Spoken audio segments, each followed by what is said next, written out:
Hello everyone, let's be discuss about the chapter relation and function। जिसमें आज हम देखेंगे एंटी सिमेट्रिक क्या होता है। तो आइए हम एंटी सिमेट्रिक देखते हैं इस वीडियो में।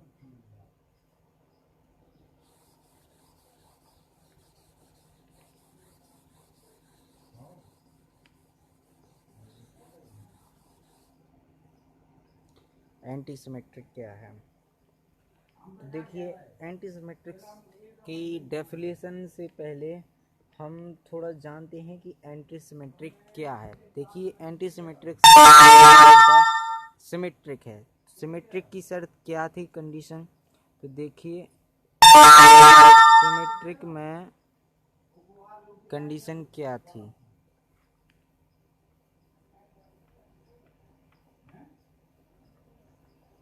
सिमेट्रिक में कंडीशन क्या रखी गई थी, सिमेट्रिक में था ए कॉमा बी रिलेटेड है यदि आर से, तब देन बी कॉमा ए भी रिलेटेड होना चाहिए आर से। ये थी सिमेट्रिक की कंडीशन। लेकिन हमें क्या जानना है, हमें तो पढ़ना है एंटी सिमेट्रिक। तो एंटी सिमेट्रिक में चूँकि यहाँ ए बराबर बी नहीं था, ये तो थी सिमेट्रिक की डेफिनेशन। तो कुछ रिलेटेड सिमेट्रिक से ही रिलेटेड एंटी सिमेट्रिक है। एंटी सिमेट्रिक के हिसाब से यहाँ देखिए एंटी सिमेट्रिक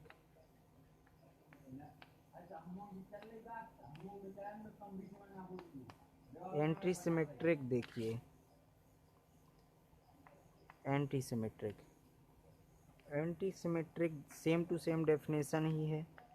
ए कॉमा बी रिलेटेड है आर से, तो देन बी कॉमा ए भी रिलेटेड है आर से। लेकिन यहाँ ए बराबर, देखिए यहाँ ए बराबर बी होगा। ये है नॉर्मली डेफिनेशन। ये डेफिनेशन आप समझ सकते हैं, ये है नॉर्मली डेफिनेशन एंटी सिमेट्रिक की।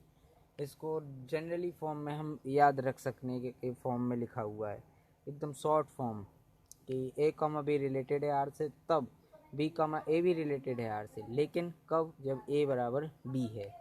इसमें एंटी सिमेट्रिक में ए बराबर बी होना चाहिए, सिमेट्रिक में कोई नहीं, ए बराबर बी नहीं भी हो सकता है, तो कोई दिक्कत नहीं।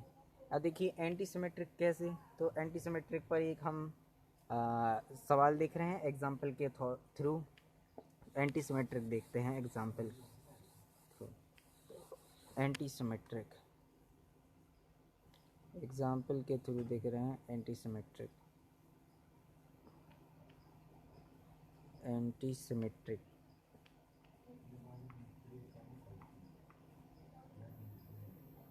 आपको दिख रहा होगा एंटी सिमेट्रिक क्या है। मैं इसको ज़रा साफ किए दे रहा हूँ।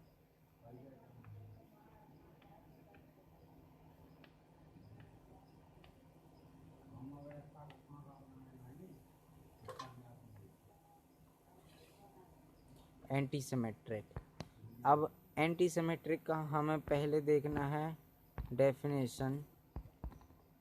एंटी सिमेट्रिक का हमें देखना है पहले डेफिनेशन। तो डेफिनेशन रहने देते हैं, पहले हम एग्जांपल के थ्रू समझते हैं, क्योंकि समझ में आएगा तो डेफिनेशन आपके लिए सार्थक है, तो इसलिए समझ ले रहे हैं पहले एग्जांपल के थ्रू। देखिए इसमें एक एग्जांपल मान लिया हमने, एक कोई सेट है, सेट कोई ए बी सी है, सेट है ए बी सी, और सेट है ए बी सी, सेट है ए बी सी। आपको सही नहीं दिख रहा होगा, मैं दोबारा लिख रहा हूँ। सेट है हमारा ए बी सी। अब कोई हमको एक रिलेशन भी दिया है इसी में, रिलेशन क्या दिया है, रिलेशन दिया है 1,2। यहाँ ऐसे कर ले रहे हैं कि हमको यहाँ ये सब दिया है, तो इस हिसाब से हम जो है इसका रिलेशन को थोड़ा देख ले रहे हैं रिलेशन, कैसे रिलेशन को हम पहचानेंगे कि ये एंटी सिमेट्रिक है या नहीं है।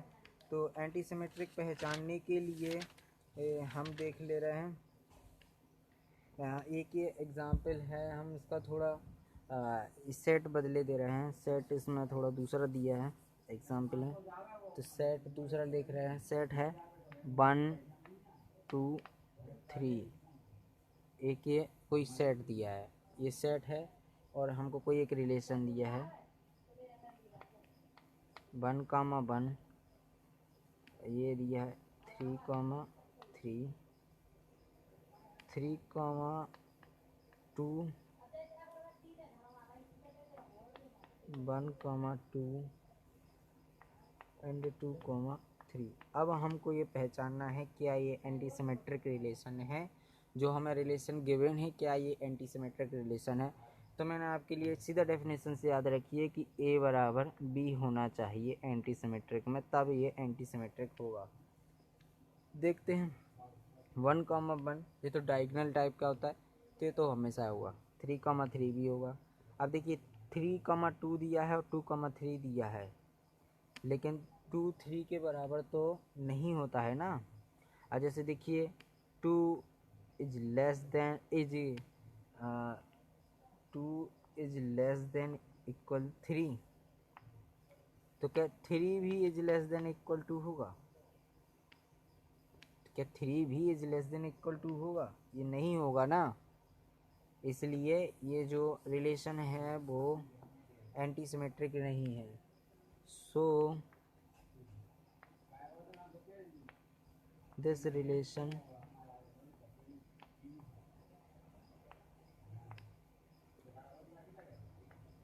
is not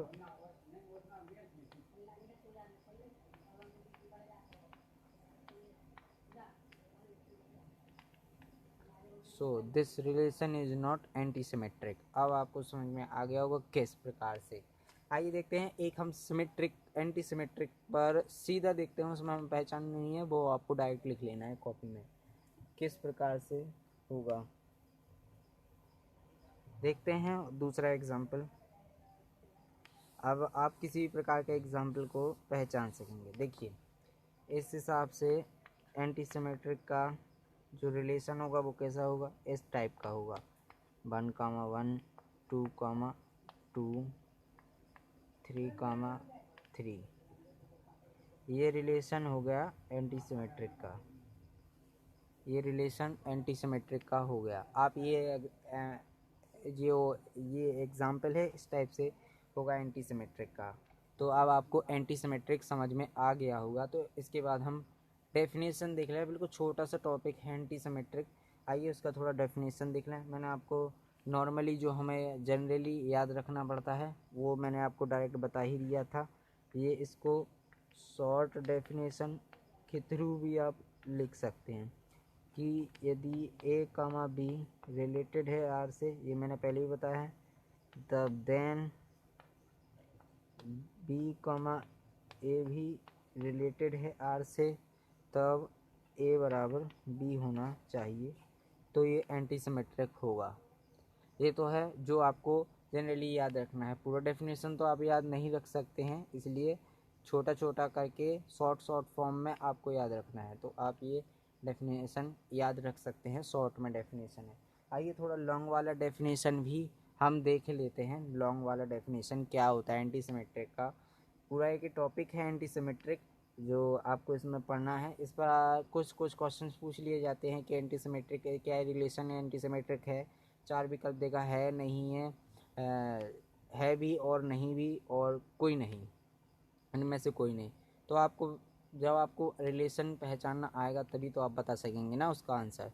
इसलिए हम एंटी सिमेट्रिक का जो मैंने डेफिनेशन, शॉर्ट डेफिनेशन है जो आपको याद रखना चाहिए, मेन पॉइंट मैंने आपको बता दिया है। इसके बाद हम जो डेफिनेशन पूरा बुक लेवल की होती है वो डेफिनेशन भी देख ले रहे हैं। और यदि आपको डेफिनेशन पसंद ना आए तो आप बुक की हेल्प ले सकते हैं। भिन्न किताबों में डिफरेंट डेफिनेशन दी हुई रहती हैं। तो आइए कुछ डेफिनेशन देख ले रहे हैं, वो डेफिनेशन क्या है।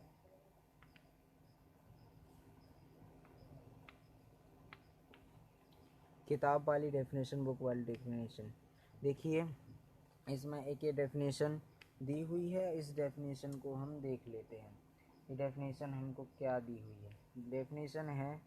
डेफिनेशन क्या दी है। डेफिनेशन है आर रिलेशन, यानी ए कोई सेट होगा जिसमें A relation R is said to be is said to be a and a relation said to be antisymmetric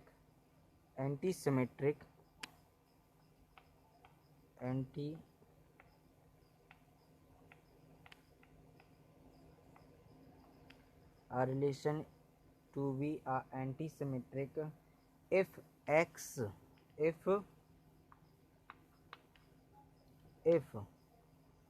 related to y and y related to x, then देखिए मैंने short form में बताया था then x बराबर y होना चाहिए, या मैंने उस वाली डेफिनेशन में बताया था कि a बराबर b होना चाहिए। कुछ उसी प्रकार से इसका मतलब भी मैं पहले बता चुका हूँ। इसका मतलब क्या है, x, y related to set A, if x, y related to R, if x, y related to R, then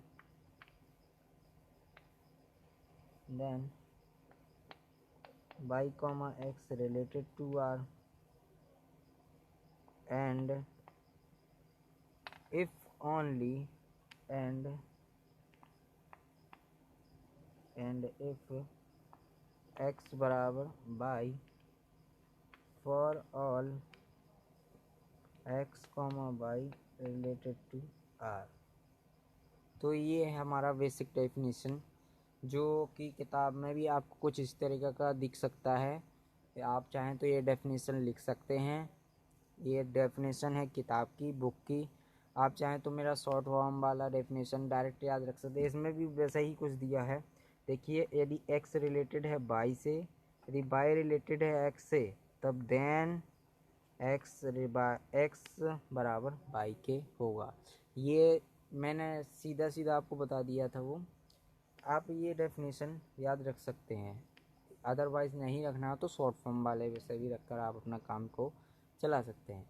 ठीक है, तो आप ये सभी जो मैंने इस वीडियो में आपको बताया है, एंटीसिमेट्रिक रिलेशन क्या है, डेफिनेशन, आप ये सब ध्यान में रखेंगे तो आपको समझने में परेशानी नहीं होगी। आपको डेफिनेशन ध्यान में रखनी ही पड़ेगी, वो शॉर्ट फॉर्म वाली ज़रूर ध्यान रखें।